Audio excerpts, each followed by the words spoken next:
Muy buenos días al canal. Hoy vamos a estar hablando de una obligación negociable que me llamó mucho la atención por el alto rendimiento que está ofreciendo la alta TIR, que obviamente, implica un alto riesgo, pero a esas paridades y a esa TIR vale la pena profundizar un poco en el análisis de esta obligación negociable.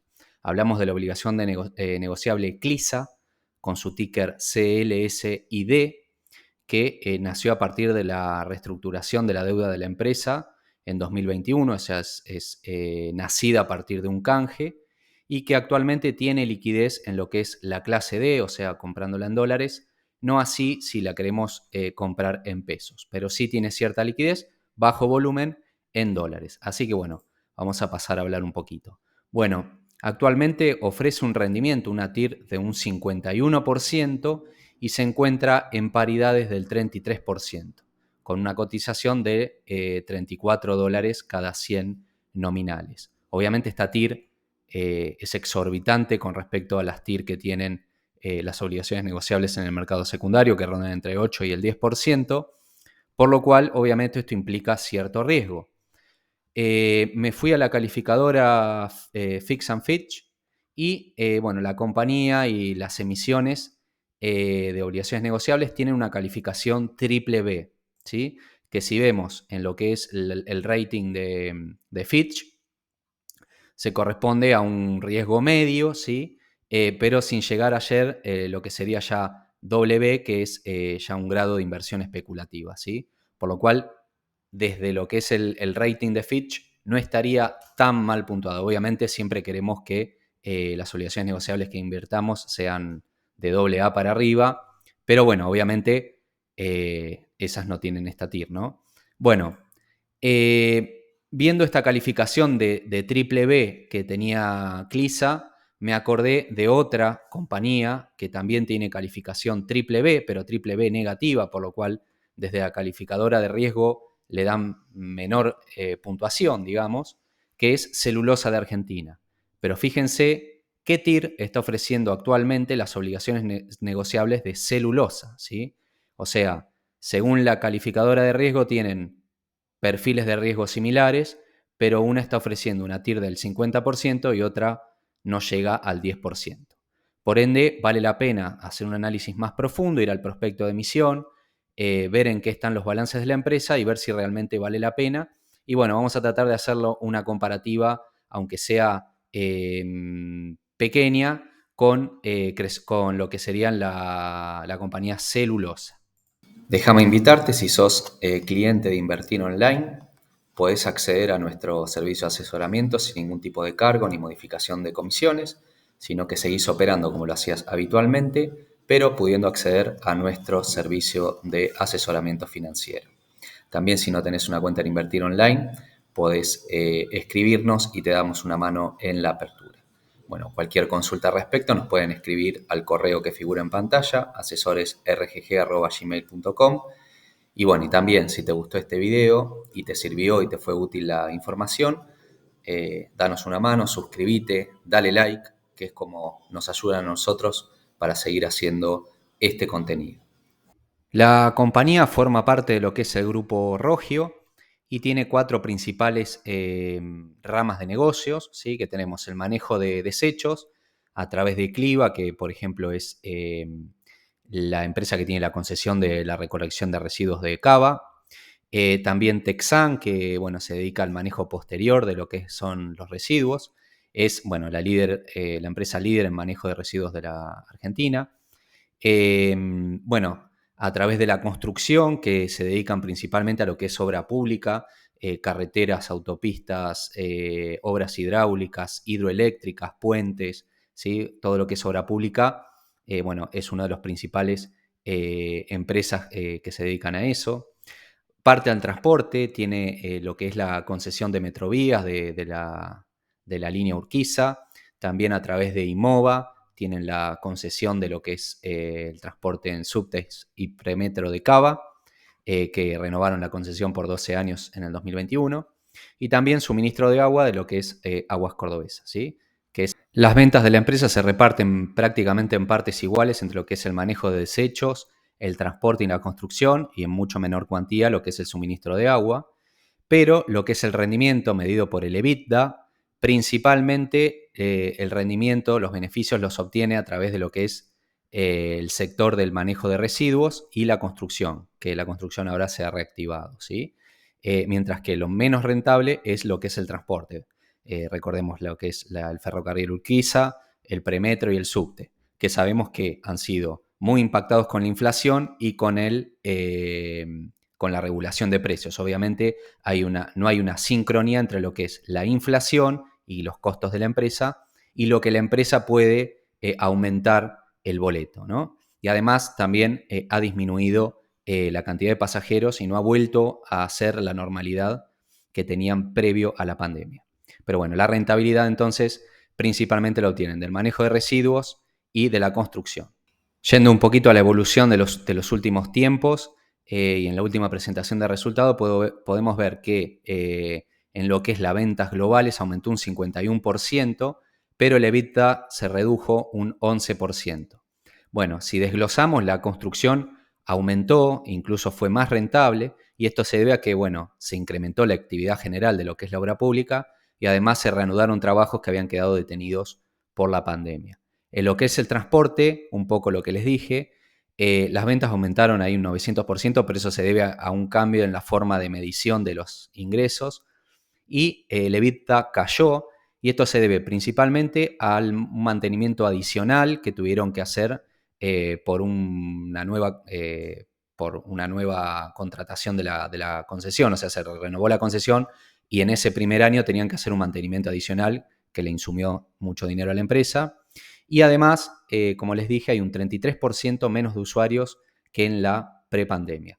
También se ve afectado porque los aumentos por la regulación de precios que hay actualmente no están en sincronía con lo que es la inflación. Lo mismo sucede con el agua, ¿sí? El suministro de agua obviamente también tiene precios regulados y no aumenta en sincronía con lo que aumenta la inflación. Por eso aumentan los costos y disminuyen los beneficios, ¿sí? Y con respecto al manejo de residuos, bueno, se redujo un poco, en parte porque se terminaron algunos trabajos adicionales que terminaron en marzo del 2022. También finalizaron algunos contratos que había con respecto a la pandemia, de desinfección y demás. Y también, por lo mismo que le dije anteriormente, el ajuste de precios en lo que es la recolección de residuos siempre va atrasado con respecto a la inflación. Esto hace que repercuta negativamente sobre los estados financieros de la empresa. Y vamos a ver lo que opina la calificadora Fitch, para hacer un resumen. Igualmente les dejo el link en la descripción que los va a llevar al informe de calificación que le dio Fitch a esta empresa. Bueno, entre los puntos negativos podemos mencionar que, bueno, en este año vigente, en julio del 2023, vencen lo equivalente a 10 millones de dólares que quedó remanente por los que no entraron al canje de estas obligaciones negociables, ¿sí? Lo cual eso podría presionar la calificación de riesgo. Además, bueno, obviamente habla de una elevada deuda estructural, que la vamos a ver a continuación. También tiene un problema de descalce de moneda, esto debido a que el 82% de la deuda de la empresa es en moneda dura, es en dólares, y casi el 100%, un 90 y pico por ciento de los ingresos de la empresa son en pesos, ¿sí? Obviamente la inflación y la devaluación hacen que la deuda en dólares cada vez pese más sobre lo que es los ingresos de la empresa, ¿sí? Y también, bueno, debido al control de precios, ¿sí? La inflación y las tarifas no sincronizadas. Obviamente, como la mayoría tiene tarifas reguladas de los servicios que ofrece esta empresa, no van sincronizadas con lo que evoluciona la inflación. Por ende, eso repercute en los beneficios de la empresa. Con respecto a los puntos positivos que da Fitch, podemos mencionar que, bueno, obviamente el canje en el 2021 de las obligaciones negociables mejoró muchísimo la cobertura de intereses, ¿sí? Además, pateó el pago de amortización recién para 2027. Después también que, bueno, dice que se espera una mejoría de lo que es el margen de EBITDA, ligado principalmente a la reactivación de lo que es la obra pública, ¿sí? A través de su segmento de construcción. Y además, bueno, habla de que la fortaleza de la empresa es por el flujo estable, generación de flujo estable, y la normalización del flujo operativo, ¿sí? Que aún igualmente no volvió a tener los niveles de lo que tenía en la prepandemia, ¿sí?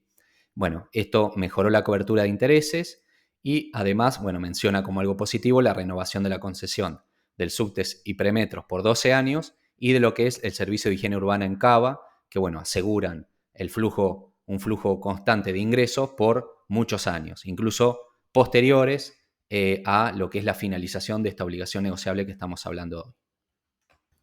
Yendo un poco a lo que es el estado financiero de la empresa, podemos decir que el índice de liquidez, que mide lo que es el activo corriente sobre el pasivo corriente, o sea, su capacidad de hacer frente a sus obligaciones de corto plazo, es de 1,1, ¿sí? Se ha deteriorado un poquito a partir del 2021, que era de 1,14, pero bueno, más allá de que nos gustan las empresas que tienen más de 1,5, podemos decir que son índices correctos. Y si lo comparamos con respecto a celulosa, que es la comparativa con respecto al riesgo, a una empresa que tiene igual riesgo según Fitch, bueno, fíjense que celulosa tiene un índice de liquidez mucho menor, de 0,66. Con respecto al ratio de solvencia, que nos habla de la capacidad que tiene la empresa para solventar sus obligaciones de largo plazo, que se mide haciendo el activo total sobre el pasivo total, es de 1,06. Obviamente, vuelvo a repetir, lo ideal es que sea mayor de 1,5. Bueno, se mantuvo bastante constante en comparativa con el 2021, que era 1,08. Y si lo comparamos con celulosa, casi celulosa tiene 1,22, aunque tampoco son números fabulosos, ¿sí? Con respecto a la cobertura de intereses, o sea, cuántas veces el EBIT, ¿sí? el beneficio operativo, representa lo que paga la empresa de intereses, es de 1,66. Y si lo comparamos con respecto a celulosa, fíjense que es mucho mayor. Celulosa es de 0,97. Si lo hacemos a la inversa, en vez de hacer la cobertura de intereses, hacemos los intereses sobre el EBIT, o sea, cuánto representa el pago de intereses sobre los beneficios operativos de la empresa. Bueno, representan el 60%. O sea, la empresa utiliza el 60% de sus beneficios operativos solo para pagar intereses, ¿sí? Obviamente son números exigentes y que muestran el débil estado financiero de la empresa. Pero si lo comparamos con celulosa, que representa un 103%, o sea, fíjense que celulosa, aún con los beneficios operativos, no les alcanza para pagar los intereses de deuda, ¿sí? Por eso acá estamos comparando lo que es el riesgo, ¿sí? Y recordemos que celulosa te está ofreciendo un rendimiento del 8% y Clisa casi del 50%, ¿sí? Obviamente que el riesgo de impago existe. El peor escenario que podría aparecer para la empresa es que entremos en una recesión profunda en el país, que haya un ajuste fiscal importante y que haya un parate de la obra pública, si eso afectaría a su sector de construcción. Bueno, además que la inflación, o sea, siga alta o incluso empeore, y que, bueno, por la regulación tarifaria vigente, no haya una sincronización entre lo que es el aumento de la tarifa y la inflación vigente. Eso haría que se siga reduciendo aún el margen de beneficios. Y además, bueno, que la devaluación empeore o siga en las vías en las que está y que se genere mayor descalce de la deuda. Sabemos que la deuda que tiene la empresa es el 82% en dólares y la empresa factura en pesos, ¿sí? Así que, bueno, el peor escenario sería una disminución en lo que es el gasto de la obra pública, inflación y devaluación. El mejor escenario sería que haya una reactivación de la obra pública, ¿sí? Haya mayor gasto público en este sector, una desregularización tarifaria que por lo menos lo sincronice con lo que es la inflación. Esto podría suceder en caso de que cambie el color político en el 2023. Y bueno, que haya una mayor estabilidad cambiaria, ¿sí? Eso haría que no se genere mayor descalce de la deuda, ¿sí? Así que bueno, uno es el peor escenario que, digamos, complicaría y haría más probable un incumplimiento en el pago de intereses, y otro es el mejor escenario que haría que la empresa pueda afrontar el 2023 y en adelante se le facilite mucho más el pago de intereses. Ahora sí vamos a analizar un poquito el prospecto de emisión, que les dejo también el link para el que lo quiera estudiar en la descripción de este video. Bueno, el pago de intereses de esta obligación negociable es escalonado. Como podemos ver, bueno, acá lo dice bien, pero para resumirlo, va a pagar un 4,5% de tasa hasta enero del 2023, que vence ahora el 25 de enero. A partir de ahí hasta julio del 2024 va a pagar el 7,5% de tasa y a partir de ahí y hasta el julio del 2027 va a pagar una tasa del 10,5%. Y es de tipo bullet, por lo cual la amortización la paga de manera total al final de la vida útil del bono. Estos cupones se pagarían de manera semestral en julio y enero. O sea, este interés es anual, dividido 2, se pagaría un cupón en enero y un cupón en julio, ¿sí? Bueno, en el prospecto también figura la opción de pago en especie. ¿Esto qué es? Que la empresa puede decidir, en vez de pagar el interés de manera completa en efectivo, pagar parte del cupón de interés en especies. Esto quiere decir en obligaciones negociables. Y como vemos acá, hasta enero del 2023, o sea, hasta ahora, hasta el próximo pago de cupón, el 25, pagaría un interés del 5,25%, de los cuales el 2,5% lo pagaría en efectivo, o sea, en dinero, en dólares. Y el 2,75% lo pagaría en nominales, o sea, te darían dinero, el 2,5%, y el 2,75% te van a dar nuevas obligaciones negociables que se van a sumar a las que vos ya tenías en la cuenta comitente. Bueno, hasta julio del 2023 esto se eleva al 5,5% en efectivo y un 3% en nominales. Hasta enero del 2024, 6,25 y 2,25. Y hasta julio del 2024, el 7% en efectivo y el 1,5% en especies, ¿sí? A partir de julio del 2024, luego van a pagar el 10,5% hasta el vencimiento, ¿sí? Eso ya sería todo en efectivo, ¿sí? Después vamos a ver bien el flujo de fondos. Y la otra cuestión que figura en el prospecto es la amortización obligatoria por exceso de efectivo. ¿Qué quiere decir esto? Que si la empresa tiene un exceso de efectivo equivalente a más de 3 millones de dólares, bueno, lo que exceda este efectivo tiene la obligación de amortizar estas obligaciones negociables al valor nominal, obviamente. Obviamente esto es beneficioso para nosotros como inversores, ya que estaríamos comprando una paridad del 30% y en caso de que la empresa mejore su condición financiera y tenga exceso de efectivo, nos lo estaría devolviendo a una paridad del 100, ¿no? Al valor nominal. Con respecto al tipo de pagos, viendo los hechos relevantes en la CNB, bueno, los últimos 2 años la empresa optó por el pago en especias, ¿sí? O sea que está pagando, como figura acá, esto es cómo va a pagar en enero, que ya lo informó a la CNB, va a pagar el 2,5% en efectivo y el 2,75% en obligaciones negociables. O sea, nos van a dar nominales como parte de pago. Esta obligación negociable además otorga una garantía, tiene una garantía prendaria sobre las acciones de lo que es Texan, que es Texan Ingeniería Ambiental, y sobre la central Buen Aire Sociedad Anónima, ¿sí? Esas son las garantías que ofrece esta obligación negociable. Y con respecto a la jurisdicción o la legislación, bueno, la emisora y los garantes se someten a la jurisdicción de cualquier tribunal o estado federales con asiento en Manhattan, ¿sí? Por lo cual es ley Nueva York. Analizando ahora un poco en el Excel el flujo de fondos para calcular la TIR, acá me armé el flujo de fondos según figura en el prospecto de emisión. Actualmente está cotizando a $34. El próximo cupón es el 25 de enero. Como les dije, es un bono de tipo Step Up, o sea que es escalonado, y va subiendo el cupón a medida que pasan los años, ¿sí? Bueno, si la empresa pagara no en especie, sino en efectivo, completamente, tendríamos una TIR del 51%, ¿sí? En este año, 2023, con el pago en enero y el pago en julio, tendríamos una tasa corriente del 17,6%. O sea, ¿qué quiere decir esto? Que si dividimos lo que nos va a pagar en cupón en los 2 cupones de este año sobre la inversión inicial de $34, tendríamos un rendimiento del 17% en renta pasiva en moneda dura, ¿sí? Lo cual es una locura, ¿sí?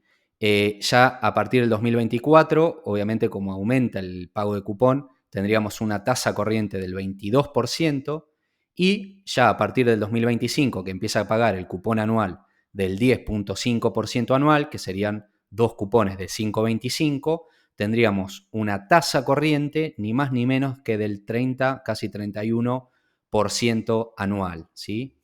Y obviamente el último pago de amortización, como lo compramos una paridad del 30%, en el último pago tendríamos una tasa corriente del 325%, ¿sí?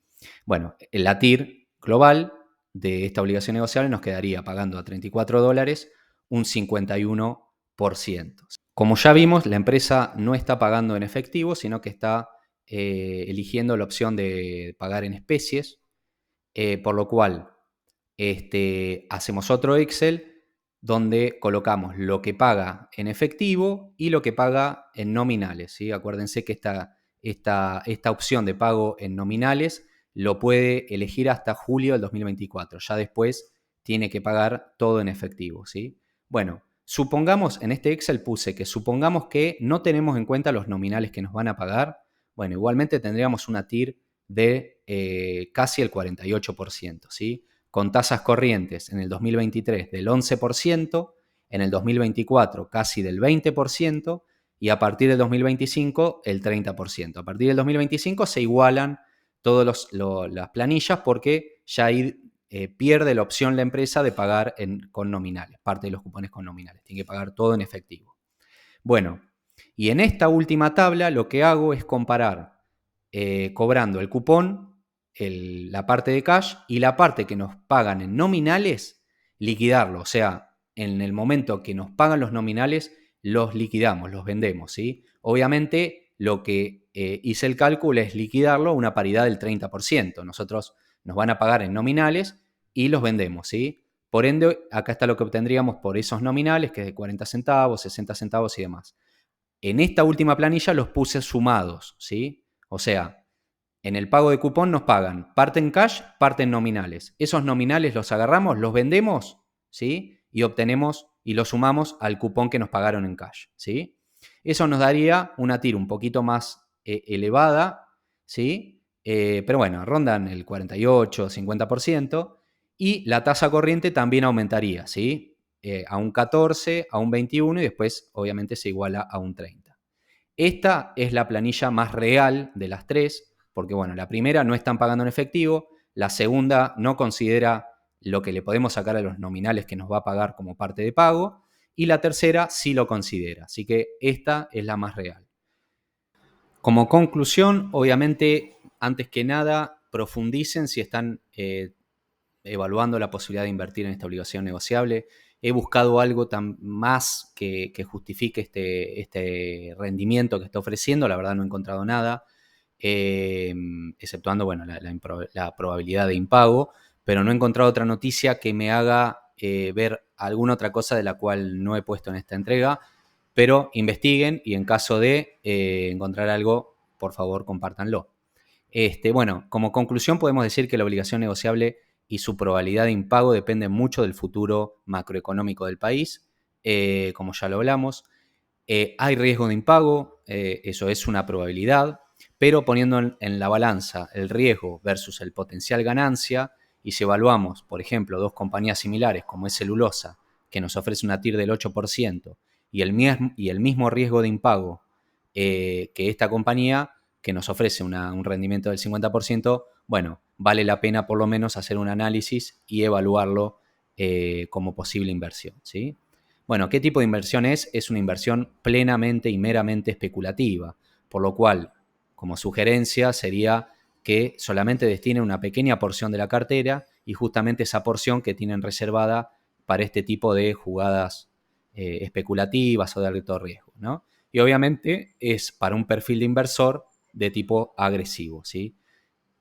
Obviamente está de más decir que esto no es una recomendación de compra, sino que esto tiene un objetivo meramente educativo y compartir cosas interesantes que vamos viendo. Bueno, espero que les haya gustado. Si les gustó, por favor dejen like, compartan, comenten, ¿sí? Que es como hacen crecer este canal y podemos seguir subiendo este tipo de contenidos. Bueno, nos vemos la próxima entrega.